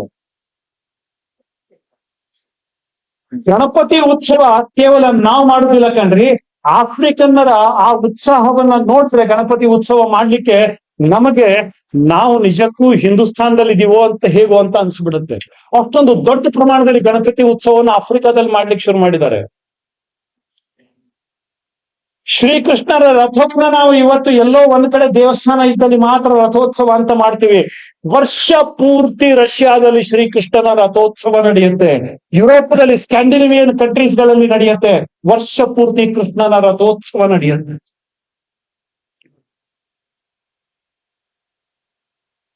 ಜಗತ್ತು ನಮ್ಮನ್ನ ಒಪ್ಕೊಳ್ತಾ ಇದೆ. ಅದಕ್ಕೆ ತಕ್ಕಂತೆ ಎದ್ದು ನಿಂತ್ಕೋಬೇಕು, ಅದಕ್ಕೆ ತಕ್ಕಂತೆ ಎದ್ದು ನಿಂತ್ಕೋಬೇಕು. ಸಂಘ ಬಂದು ಹೇಳ್ತಾ ಇದೆ, ಸಂಘದ ಕಾರ್ಯಕರ್ತರು ಮನೆ ಮನೆಗೆ ಬಂದು ಪಾಪ ಅವ್ರಿಗೆ ಏನು ಉದ್ಯೋಗ ಇಲ್ವಾ ಅಂತ ಅನ್ಸ್ಬಿಡುತ್ತೆ. ಎಷ್ಟು ಸರಿ ಮನೆಗೆ ಬರ್ತಾರೆ, ಒಂದ್ ಪಾಂಪ್ಲೆಟ್ ಕೊಡ್ತಾರೆ, ನಾವೆಲ್ಲ ಹಿಂದೂ ಸಮಾಜ ಅಂತ ಹೇಳ್ತಾರೆ. ಎಷ್ಟೋ ಸರಿ ಅತಿ ಬುದ್ಧಿವಂತಿಗೆ ಅನ್ಸ್ಬಿಡುತ್ತೆ, ಇವರಿಗೆ ಬೇರೆ ಕೆಲಸ ಇಲ್ವಾ? ಅಂಥವರೇ ದೇಶ ಕಟ್ಟಿರುವುದು, ಅವರೇ ದೇಶ ಕಟ್ಟಿರೋದು. ಯಾರು ಕೇಳಲಿ ಬಿಡ್ಲಿ, ಕಳೆದ 100 ವರ್ಷಗಳಿಂದ ಮನೆ ಮನೆಗಳಿಗೆ ಹೋಗಿ ಹೇಳ್ತಾ ಬಂದಿದಾರಲ್ಲ, ನೀನ್ ಹಿಂದೂ, ನೀ ಹಿಂದೂ, ನೀ ಹಿಂದೂ, ಹಿಂದೂ ಸಮಾಜದ ಕಾರ್ಯಕ್ರಮ ಅಲ್ಲಿ ಬನ್ನಿ ಇಲ್ಲಿ ಬನ್ನಿ ಅಂತ ಕರ್ಕೊಂಡ್ ಬಂದಿಯಾರನ್ನ. ಅವ್ರಿಗೆ ಯಾವ ಅಪೇಕ್ಷೆಯೂ ಇರಲಿಲ್ಲ. ಅವರು ಈ ಸಮಾಜವನ್ನ ಕಟ್ಟಿದ್ದಾರೆ. ಸಮಾಜವನ್ನ ಇವತ್ತು ಈ ಸ್ಥಿತಿಯಲ್ಲಿ ವಿಶ್ವಾಸದಲ್ಲಿ 4 ಜನ ಸೇರಿ ನಾವು ನಮ್ಮ ಬಗ್ಗೆ ಮಾತಾಡ್ತೀವಿ, ಹೆಮ್ಮೆಯಿಂದ ನಾವು ಇವತ್ತು ಹಿಂದುತ್ವದ ಬಗ್ಗೆ ಜಯಘೋಷ ಹಾಕ್ತಿವಿ. ಇದಕ್ಕೆ ಕಾರಣ ಆ ಅದೃಶ್ಯ ಶಕ್ತಿಗಳು ನಿಮ್ಮ ಮನೆ ಮನೆಗೆ ಬಂದು ಯಾರು ನಿಮ್ಮನ್ನ ತಿಳಿದು ಹೇಳಿದ್ರಲ್ಲ, ಅವ್ರು ಯಾರು ದೊಡ್ಡ ಲೀಡರ್ಗಳಲ್ಲ, ಯಾರಿಗೂ ದೊಡ್ಡ ದೊಡ್ಡ ಪತಾಕೆಗಳಿಲ್ಲ. ಆದ್ರೆ ಅವರೇನೆ ಈ ಸಮಾಜದಲ್ಲಿ ಬದಲಾವಣೆಯನ್ನ ತಂದ್ರು. ಸಂಘದ 100 ವರ್ಷದ ಈ ಒಂದು ಪರ್ವಕಾಲದಲ್ಲಿ ನಮ್ಮ ಸಮಾಜದ ಹಿಂದಿನ ಇತಿಹಾಸ, ಇವತ್ತಿನ ನಮ್ಮ ಸ್ಥಿತಿ, ಮುಂದಿನ ನಾವು ದಾಪುಗಾಲಿಡಬೇಕಾದಂತಹ ಒಂದು ದಿಕ್ಕು, ಇದನ್ನ ಯೋಚನೆ ಮಾಡೋದು ಒಳ್ಳೇದು. ಕಳೆದ 1000 ವರ್ಷದ ಹಿಂದಿನ ಭವಿಷ್ಯ ನಮ್ಮದು ಆಗ್ಬೇಕು. ಆ ಒಂದು ವೈಭವ ನಮಗ್ ಸಿಗಬೇಕು. ಚೈನಾದಲ್ಲಿ ಶಾವಲಿನ್ ಟೆಂಪಲ್ ಅಂತ ಇದೆ. ಕೇರಳದಿಂದ ಬೋಧಿವರ್ಮ ಹೋದ. ಅಲ್ಲಿ ಆಯುರ್ವೇದವನ್ನ ಹೇಳ್ಕೊಟ್ಟ, ಯುದ್ಧ ಕಲೆಯನ್ನ ಕಲಿಸಿಕೊಟ್ಟ. ಅವನ ಹೆಸರಿನಲ್ಲಿ ಅಲ್ಲೊಂದು ಟೆಂಪಲ್ ಕಟ್ತಾರೆ. ಇವತ್ತು ಜಗತ್ತಿನ ತುಂಬಾ ದೊಡ್ಡ ಆಕರ್ಷಣೀಯ ಕೇಂದ್ರ ಶಾವಲಿನ್ ಟೆಂಪಲ್. ಚೈನಾದಲ್ಲಿ ನಾಗರಿಕತೆಯನ್ನ ಹೇಳಿಕೊಟ್ಟಿದ್ದು ಭಾರತ. ಸರ್ಕಾರ ಹೇಗೆ ಬೇಕಾದ್ರೂ ಇರಲಿ, ರಾಜಕಾರಣಕ್ಕೋಸ್ಕರ ಏನ್ ಬೇಕಾದ್ರೂ ಕೆಲವು ಮಂದಿ ಮಾಡ್ತಾರೆ. ಆದ್ರೆ ಚೈನಾದ ಜನ ಭಾರತದವ್ರನ್ನ ಕೊಡೋ ಗೌರವ ನೋಡಿದ್ರೆ ನಿಜಕ್ಕೂ ಕೂಡ ನಾವು ಯಾರೇ ಬೇಕಾದ್ರೂ ಹೋಗ್ಲಿ, ಸಾಮಾನ್ಯ ಜನ ನೀವು ಹಳ್ಳಿಗಳಿಗೆ ಹೋಗಿ, ನಗರಗಳಿಗೆ ಹೋಗ್ಬೇಡ್ರಿ, ಸೋ ಕಾಲ್ಡ್ ಎಜುಕೇಟೆಡ್ ಜನ ಅವರು ಕೆಲವೊಂದ್ಸಲ ಮನುಷ್ಯರ ತರ ಇರ್ತಾರೆ ಅಷ್ಟೇನೆ. ಸೋ ಕಾಲ್ಡ್ ಎಜುಕೇಟೆಡ್ ಜನ ಮನುಷ್ಯರ ತರ ಅವ್ರ ಡ್ರೆಸ್ ಹಾಕೊಂಡಿರ್ತಾರೆ ತಾನೆ. ಅವ್ರ ಹೃದಯದಲ್ಲಿ ಮನುಷ್ಯತ್ವ ಇದೆ ಅಂತ ಕ್ಯಾಲ್ಕುಲೇಷನ್. ದುಡ್ಡಿಗೋಸ್ಕರವೇ ಅವ್ರ ಬದುಕಾಗ್ಬಿಟ್ಟಿದೆ, ಮತ್ತೇನಿಲ್ಲ. ಬದುಕಿಗೆ ದುಡ್ಡು ಬೇಕು ಸರಿ, ಆದ್ರೆ ದುಡ್ಡಿಗೋಸ್ಕರ ಬದುಕಲ್ಲ. ಬದುಕಿನಲ್ಲಿ ದುಡ್ಡು ಬೇಕು, ಆದ್ರೆ ದುಡ್ಡಿಗೋಸ್ಕರ ಬದುಕಾಗಬಾರದು. ಇವತ್ತು ಬಹುತೇಕ ನಮ್ಮೆಲ್ಲರ ದೊಡ್ಡ ಮಹತ್ವಾಕಾಂಕ್ಷೆ ಏನು ಅಂತಂದ್ರೆ ದುಡ್ಡಿಗೋಸ್ಕರನೇ ಬದುಕೋದು. ಇವತ್ತು 1 ಲಕ್ಷ ಸಂಪಾದನೆ ಮಾಡಿದೆ, ನಾಳೆ 2 ಲಕ್ಷ ಸಂಪಾದನೆ ಮಾಡ್ಬೇಕು, 5 ಲಕ್ಷ ಸಂಪಾದನೆ ಮಾಡ್ಬೇಕು, 10 ಲಕ್ಷ ಸಂಪಾದನೆ ಮಾಡ್ಬೇಕು, ಕೋಟಿ 100 ಕೋಟಿ ನಮಗೆ ಬೇಕೋ ಬೇಡ ಗೊತ್ತಿಲ್ಲ, ನಮ್ಮ ಬ್ಯಾಂಕ್ ಬ್ಯಾಲೆನ್ಸ್ ಜಾಸ್ತಿ ಆಗ್ತಾ ಹೋಗ್ಬೇಕು. ಅದಕ್ಕೋಸ್ಕರ ದೊಡ್ಡ ದೊಡ್ಡ ಕನಸು ಕಾಣ್ತೀವಿ. ಮೊದಲು ದುಡ್ಡಿಗೋಸ್ಕರ ಬದುಕ್ತಿವಿ, ನಾಳೆ ಬದುಕಿನಲ್ಲಿ ದುಡ್ಡೇನೆ ಕೇಂದ್ರ ಆಗ್ಬಿಡುತ್ತೆ, ಮತ್ತೆ ಏನ್ ಇರುವುದಿಲ್ಲ. ನಮ್ಮ ಹೆಂಡತಿ, ಮಕ್ಕಳು, ನಮ್ಮ ಸಂಬಂಧ, ನಮ್ಮ ಸಮಾಜ ಎಲ್ಲದೂ ಸೆಕೆಂಡ್. ದಯವಿಟ್ಟು ಬದುಕಿನ ಬಗ್ಗೆ ಯೋಚನೆ ಮಾಡ್ಬೋದಾ? ಬದುಕಿನ ಬಗ್ಗೆ ಯೋಚನೆ ಮಾಡ್ಬೋದಾ? ಬದುಕಿನ ಮೌಲ್ಯ ಏನು ಅಂತ. ಸುಮ್ಮನೆ ನಾನೊಂದು ಚರ್ಚೆ ಮಾಡ್ತಾ ಇದ್ದೆ, ನಿನ್ನೆ ಅಲ್ಲ ಮೊನ್ನೆ, ಎಲ್ಲ ವಿಜ್ಞಾನಿಗಳು ಸೇರಿದ್ರು. ಇವತ್ತು ನಾವು ಯಾವುದೇ ಮರವನ್ನು ನೋಡಿದಾಗ ಅದ್ರ ಬೆಲೆ ಎಷ್ಟು ಅಂತ ಕೇಳ್ತೀವಿ. ಬೆಲೆ ಎಷ್ಟು ಅಂತ ನಾವು ಲೆಕ್ಕ ಮಾಡ್ತೀವಿ. ಎಷ್ಟು ಕ್ಯೂಬಿಕ್ ಫೀಟ್ ಸಿಗತ್ತೆ ಮರ ಇದೆ, ಆ ಮರ ಸಾಫ್ಟ್ ವುಡ್, ಹಾರ್ಡ್ ವುಡ್, ಫರ್ನಿಚರ್ಗೆ ಬರುತ್ತೋ ಅಥವಾ ಮತ್ತೇನಕ್ಕೆ ಬರುತ್ತೋ, ಇದನ್ನ ನೋಡಿ ಸ್ಕ್ವೇರ್ ಫೀಟ್ ಲೆಕ್ಕದಲ್ಲಿ ಒಂದು ಮರಕ್ಕೆ ಬೆಲೆಯನ್ನ ಕಟ್ತೀವಿ ನಾವು. ಇದೇ ಗೊತ್ತು ಒಂದು ಮರದ ಬೆಲೆ ಎಷ್ಟು ಅಂತ, ಇಷ್ಟೇ ಗೊತ್ತು. ಎರಡನೇ ಹಂತದಲ್ಲಿ ಇವತ್ತು ಲೆಕ್ಕಾಚಾರ ಶುರುವಾಗಿದೆ. ಕಾರ್ಬನ್ ಸಿಂಕಿಂಗ್ ಕೆಪಾಸಿಟಿ ಎಷ್ಟು ಆ ಮರದ್ದು, ಇದ್ರ ಬಗ್ಗೆ ಇವತ್ತು ವ್ಯಾಲ್ಯೂಯೇಷನ್ ಶುರುವಾಗಿದೆ. ಕಾರ್ಬನ್ ಡೈಆಕ್ಸೈಡ್, ಮೊನಾಕ್ಸೈಡ್ ಇದನ್ನೆಲ್ಲ ಹೀರ್ಕೊಳ್ಳುತ್ತೆ. ಕಾರ್ಬನ್ ಡೈಆಕ್ಸೈಡ್ ಅನ್ನ ಮರ ಹೀರ್ಕೊಳ್ಳುತ್ತೆ, ಆಮ್ಲಜನಕವನ್ನ ಕೊಡುತ್ತೆ. ಅದ್ರದ್ದು ವ್ಯಾಲ್ಯೂಯೇಷನ್ ಅದು ಶುರುವಾಗಿದೆ. ನಾನೇನೆ ನಮ್ಮ ಬೇರೆ ಬೇರೆ ದೇಶದ ವಿಜ್ಞಾನಿಗಳ ಜೊತೆಗೆ ಚರ್ಚೆ ಮಾಡ್ತಾ ಇದ್ದಾಗ ಹೇಳಿದೆ, ಎಲ್ಲ ಮರಗಳಲ್ಲಿಯೂ ಕೂಡ ಎಲೆಕ್ಟ್ರಾನ್ಸ್ ಜಾಸ್ತಿ ಇರ್ತವೆ. ಇದೊಂದು ಅತ್ಯಂತ ಡೀಪ್ ಸೈನ್ಸ್. ಎಲ್ಲ ಎಲೆಗಳಲ್ಲಿ, ಎಲ್ಲ ಮರಗಳ ತೊಗಟೆ, ಬೇರು, ಏನ್ ಬೇಕಾದ್ರೂ ತಗೊಳ್ಳಿ, ಮರಗಳಲ್ಲಿ ಎಲೆಕ್ಟ್ರಾನ್ಸ್ ಜಾಸ್ತಿ ಇರ್ತವೆ. ಅದಕ್ಕೋಸ್ಕರ ನಮ್ಗೆ ಹೇಳ್ತಾರೆ ಡಾಕ್ಟರ್ಗಳು, ಏನಾದ್ರು ಹೆಚ್ಚು ಕಡಿಮೆ ಆದ್ರೆ ಬೇಳೆಕಾಳು ತಿನ್ನಿ, ನೆನ್ಸಿದ ತರಕಾರಿ ತಿನ್ನಿ, ಸೊಪ್ಪು ತಿನ್ನಿ, ಯಾಕೆ ಆಕ್ಸಿಡೆಂಟ್ ಜಾಸ್ತಿ ಇರ್ತವೆ ಅಂತ. ಆ ಎಲೆಗಳಲ್ಲಿ ಜಾಸ್ತಿ ಇರ್ತವೆ. ಅದ್ರಲ್ಲಿ ಎಷ್ಟೇ ಎಲೆಕ್ಟ್ರಾನ್ಸ್ ಇದೆ ಯಾರಿಗೂ ಅರ್ಥ ಆಗುದಿಲ್ಲ. ನಾನು ಹೇಳಿದ್ರೆ ಬಹುತೇಕ ನಿಮಗೂ ಇದೊಂದು ರೀತಿ ಹುಚ್ಚು ರೀತಿಯ ಮಾತುಗಳು ಅಂತ ಅನ್ಸ್ಬಿಡುತ್ತೆ. ಮುಂದಿನ ದಿವಸದ ನಮ್ಮ ನಿಸರ್ಗದ ವ್ಯಾಲ್ಯೂಯೇಷನ್, ನಮ್ಮ ಮರದ ವ್ಯಾಲ್ಯೂಯೇಷನ್, ನಮ್ಮ ಪರಿಸರದ ವ್ಯಾಲ್ಯೂಯೇಷನ್. ಇವತ್ತು ಬೆಂಗಳೂರಿಗೆ ಹೋಗ್ರಿ, ಮುಂಬೈಗೆ ಹೋಗ್ರಿ, ಡೆಲ್ಲಿಗೆ ಹೋಗ್ರಿ, ಅಲ್ಲಿ ಆಕ್ಸಿಜನ್ ಚೇಂಬರ್ಗಳಿಂದ ನಿಮ್ಗೆ ಆಕ್ಸಿಜನ್ ಬೇಕು ಅಂತಂದ್ರೆ ಅಲ್ಲಿ ಹೋಗಿ ಆಕ್ಸಿಜನ್ ತಗೊಂಡ್ಬರ್ಬೇಕು, ಜಾಸ್ತಿ ಆಕ್ಸಿಜನ್ ಅನ್ನು ತಗೊಂಡ್ಬರ್ಬೇಕು.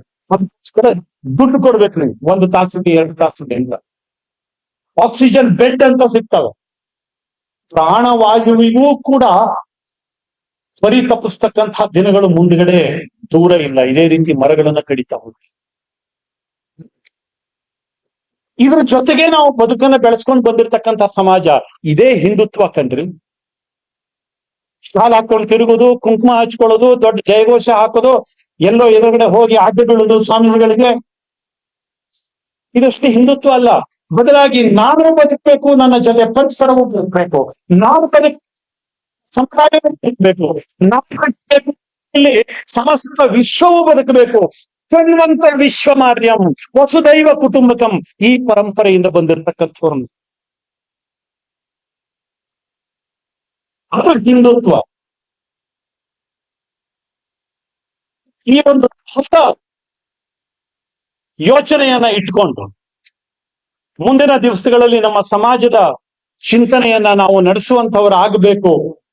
ಸಂಘದ 100 ವರ್ಷದ ಈ ಒಂದು ಮೈಲಿಗಲ್ಲು ನಮ್ಮ ಸಮಾಜದಲ್ಲಿ ವಿಸ್ಮೃತಿಯನ್ನ ಹಿಸಕಿ ಹಾಕಿ ಆತ್ಮವಿಶ್ವಾಸವನ್ನ ಬಡಿದೆಬ್ಬಿಸ್ತಕ್ಕಂಥ ಒಂದು ಹೊಸ ಆಂದೋಲನವಾಗಿ ಏನ್ ನಡೆದಿದೆ, ಅದಕ್ಕೆ ನಾವುಗಳೆಲ್ಲರೂ ಕೂಡ ಕೇವಲ 1 ದಿವಸ ಅಷ್ಟೇ ಅಲ್ಲ, ಪ್ರತಿನಿತ್ಯವೂ ನಮ್ಮ ಸಹಯೋಗ ಅದರ ಜೊತೆಗೆ ಇರಬೇಕು ಅಂತಕ್ಕಂಥ ವಿನಂತಿಯನ್ನ ಸಂಘ ಇವತ್ತು ಮಾಡಿಕೊಡ್ತಾ ಇದೆ.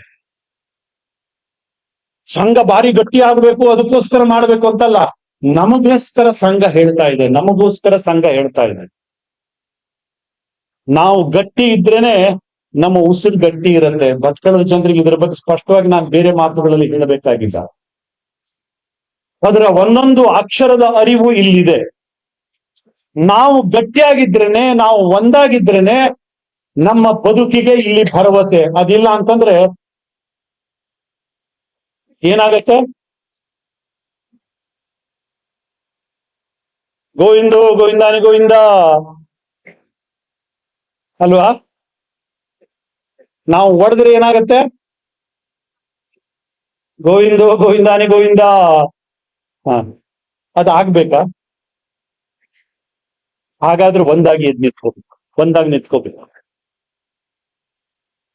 ಇಷ್ಟನ್ನ ಹೇಳ್ತಾ ನನಗೆ ಅವಕಾಶವನ್ನು ಕೊಟ್ಟಿರತಕ್ಕಂಥ ಎಲ್ಲ ಸಂಘಟಕರಿಗೆ, ಪರಮ ಪೂಜ್ಯ ಸ್ವಾಮೀಜಿಗಳಿಗೆ ಮತ್ತು ಎಲ್ಲ ಹಿರಿಯರಿಗೆ ನನ್ನ ಹೃತ್ಪೂರ್ವಕ ಅಭಿನಂದನೆಯನ್ನು ಸಲ್ಲಿಸಿ ನನ್ನ ಮಾತುಗಳನ್ನು ಮುಗಿಸ್ತೇನೆ.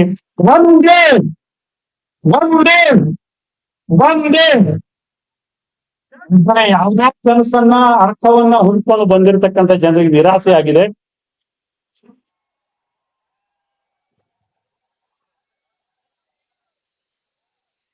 ಕ್ಷಮೆ ಇರಲಿ. ಧರ್ಮದ ಕೆಲಸದಲ್ಲಿ ಯಾವತ್ತೂ ನಾವು ನಮಗೆ ಧನ್ಯವಾದಗಳು. ತಮ್ಮ ವಿಚಾರ ಪ್ರಚೋದಕ ಜನರನ್ನ ಪರಿತಪಿಸುವಂತಹ ಮಾತುಗಳನ್ನಾಡಿ ವಿಮರ್ಶೆಯನ್ನ ಮಾಡಬೇಕಿದ್ದು ನಾವೆಲ್ಲ ಒಗ್ಗಟ್ಟಾಗಿ ಹಿಂದುವಾಗಿ ಒಂದಾಗಿ ಬದುಕೋಣ ಎಂಬ ಸಂದೇಶವನ್ನ ನೀಡಿದಂತಹ ಶ್ರೀ ಅನಂತಕುಮಾರ್ ಹೆಗಡೆಯವರಿಗೆ ಹೃತ್ಪೂರ್ವಕ ಧನ್ಯವಾದಗಳು. ಈಗ ಆಶೀರ್ವಚನ. ಅಜ್ಞಾನ ತಿಮಿರಾಂಧಸ್ಯ ಜ್ಞಾನಾಂಜನ ಶಲಾಕಯ ಚಕ್ಷುರುನ್ಮೀಲಿತಂ ಯೇನ ತಸ್ಮೈ ಶ್ರೀ ಗುರುವೇ ನಮಃ.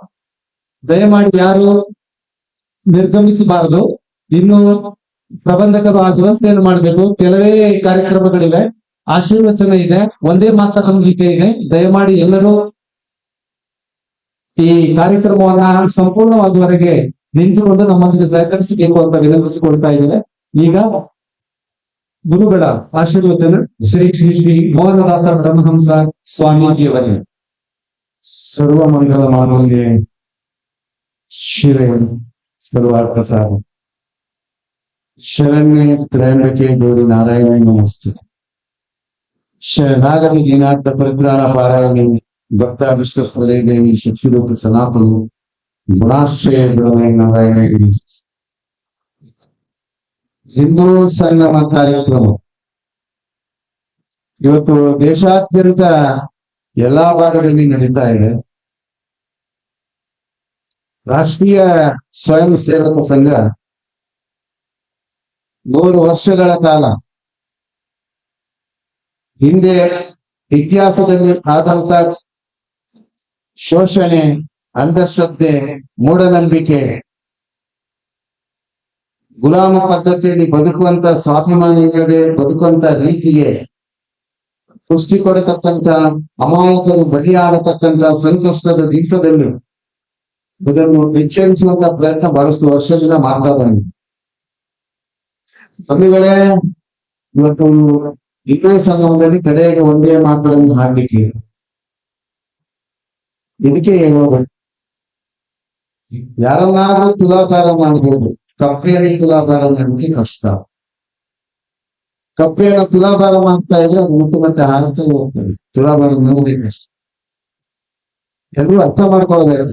ಹಿಂದೂ ಸಂಗಮ ಅಂದ್ರೆ ಪ್ರಾರಂಭದಿಂದ ಕೊನೆಯವರೆಗೆ ಇದ್ದು ಸಂಘಟಿತ ಮನೋಭಾವದ ಜೊತೆಯಲ್ಲಿ ನಾವೆಲ್ಲರೂ ಒಗ್ಗಟ್ಟಾಗಿರ್ಬೇಕು, ನಾವೆಲ್ಲರೂ ಪ್ರೀತಿಯಲ್ಲಿ ಇರ್ಬೇಕು, ನಾವೆಲ್ಲರೂ ಒಡಂಬಡಿಕೆಯಿಂದ ಇರ್ಬೇಕು, ನಾವೆಲ್ಲರೂ ಒಂದಾಗಬೇಕು. ಅರ್ಥ ಮಾಡ್ಕೊಳ್ಳ. ಹಿಂದೂ ಸಂಗಮದ ಈ ಕಾರ್ಯಕ್ರಮಕ್ಕೆ ಕಾರ್ಯಕರ್ತರ ಪರಿಶ್ರಮ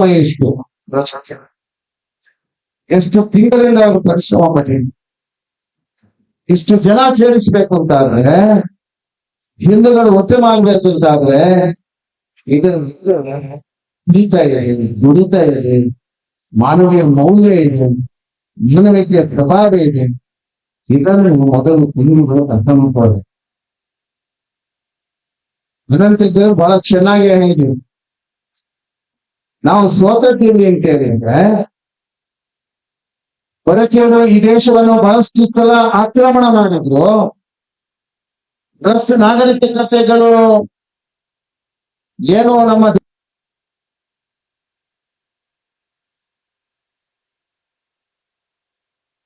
ಅವರ ಕೈಗೆ ಹಿಡಿಬೇಕು ಅಂತ ಎಷ್ಟು ಪ್ರಯತ್ನ ಮಾಡಿತ್ತು, ಅಂತ ನಾಗರಿಕತೆಗಳು ಎಷ್ಟೋ ನಾಶ ಆಗಿ ಹೋಗಿದ್ರು.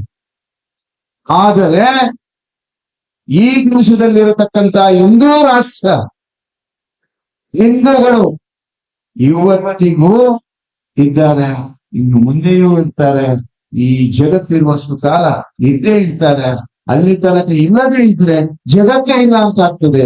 ನೆನಪಿಟ್ಟು ಯಾಕೆ ಅಂತ ಹೇಳಿದ್ರೆ, ಇದನ್ನು ತಾಯಂದಿರು ಸರಿಯಾಗಿ ಅರ್ಥ ಮಾಡಿ ಮಕ್ಕಳಿಗೆ ತಿಳಿಸ್ಬೇಕು. ಈ ದೇಶದಲ್ಲಿ ಈ ತಾಯಂದಿರ ಗರ್ಭಾಂಬುದಿಯಲ್ಲಿ ಹುಟ್ಟಿದಂತ ಇಷ್ಟಿಷ್ಟು ಮಹಾಚೇತನಗಳು ಜಗತ್ತಿನ ಈ ಆಳಿದೆ ತಾಯಂದಿರ ಗರ್ಭಾಂಬುದಿಯಲ್ಲಿ ಹುಟ್ಟಿದೆ. ಶಂಕರಾಚಾರ್ಯರು, ರಾಮನಾಥಾಚಾರ್ಯರು, ನಾರಾಯಣ ಗುರುಗಳು, ನಿತ್ಯಾನಂದರು, ಸುಧೀಂದ್ರ ತೀರ್ಥ ಸ್ವಾಮಿಜಿಯವರು ಎಂತೆಲ್ಲ ಮಹಾನ್ ಚೇತನಗಳು ಹುಟ್ಟಿದಂತ ದೇಶದ ತಾಯಂದಿರ ಗರ್ಭಾಂಬುದಿ ಇಡೀ ಜಗತ್ತಿನಲ್ಲಿ ನೀವು ಇದನ್ನು ಮೊದಲನೇದಾಗಿ ತಿಳಿಸುವಂತ ಪ್ರಯತ್ನ ಮಾಡಬೇಕು. ಮೊದಲನೇದಾಗಿ ತಿಳಿಸುವಂತ ಪ್ರಯತ್ನ ಸ್ವಾಮಿ ವಿವೇಕಾನಂದರು ಪಾಶ್ಚಾತ್ಯ ರಾಷ್ಟ್ರದಲ್ಲಿ ಚಿಕಾಗೋದಲ್ಲಿ ಮಾಡಿದಂತ ಧರ್ಮ ಸಮ್ಮೇಳನದಲ್ಲಿ ಇಡೀ ಜಗತ್ತು ದಿಗ್ಭ್ರಮೆಗೊಂಡಂತ ದಿನವನ್ನ ತಮ್ಮ ಮಕ್ಕಳಿಗೆ ನೆನಪಿಸುವಂತ ಪ್ರಯತ್ನ ಮಾಡಿ. ಹಿಂದೂ ಅನ್ನುವಂತ ಪದ ಮತ್ತು ಈ ಭಗವಧ್ವಜ ಇಡೀ ಜಗತ್ತನ್ನು ತಲ್ಲಣಗೊಳಿಸುವಂತ ಶಕ್ತಿ ಈ ಭಗವಧ್ವಜಕ್ಕಿದೆ. ಈ ಭಗವಧ್ವಜವನ್ನ ಆರಿಸುವಂತ ಪ್ರವೃತ್ತಿ ಪ್ರತಿಯೊಬ್ಬ ಹಿಂದೂಗಳಲ್ಲಿ ಇದೆ, ಇದ್ದೇ ಇದೆ. ಎಲ್ಲರೂ ಅರ್ಥ ಮಾಡ್ಕೊಳ್ಬೇಕು. ಬಣ್ಣ ಹಲವು ಇದೆ. ನಮ್ಮ ತ್ರಿವರ್ಣ ಧ್ವಜದಲ್ಲಿ ಬಣ್ಣ ಇದೆ. ಈ ಬಣ್ಣವನ್ನು ವಿರೋಧಿಸುವವರಿಗೆ ಈ ಪಾಠ ಹೇಳಬೇಕು. ಮೊದಲು ಅವರಿಗೆ ಬಣ್ಣದ ಮಹತ್ವ ಗೊತ್ತಿದೆಯಾ? ಬಣ್ಣದ ಪ್ರಬುದ್ಧತೆ ಗೊತ್ತಿದೆಯಾ?